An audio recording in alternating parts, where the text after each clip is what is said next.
नमस्कार, one India Hindi में आपका स्वागत है। देश में कोरोना संकट के बीच ऑक्सीजन की भारी किल्लत चल रही है। देश भर में ऑक्सीजन की मांग लगातार बढ़ रही है।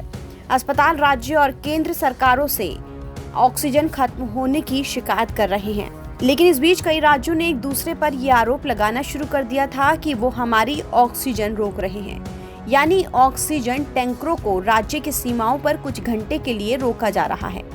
इस गंभीर मुद्दे पर अब पीएम मोदी ने हाई कैबिनेट मीटिंग बुलाई है और मीटिंग के बाद कहा कि हर राज्यों को बिना रुकावट ऑक्सीजन मिलना चाहिए।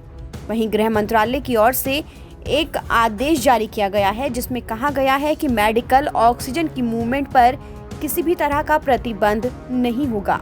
गृह मंत्रालय ने ये भी कहा है कि ऑक्सीजन मैन्युफैक्चरर्स पर भी किसी तरह की कोई पाबंदी नहीं लगाई जाएगी।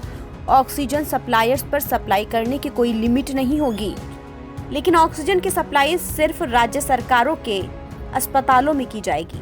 राज्यों को निर्देश है कि वो अपना ऑक्सीजन प्लान बनाएं और लगातार इसे अपडेट करते रहें।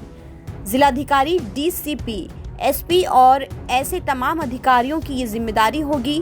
केंद्र सरकार ने इसी के साथ औद्योगिक इस्तेमाल के लिए ऑक्सीजन के प्रयोग पर पूरी तरह रोक लगा दी है। पहले के आदेश में 9 विशेष उद्योगों को इसकी छूट दी गई थी। दिल्ली में ऑक्सीजन की किल्लत को लेकर हाईकोर्ट में गुरुवार को सुनवाई भी हुई।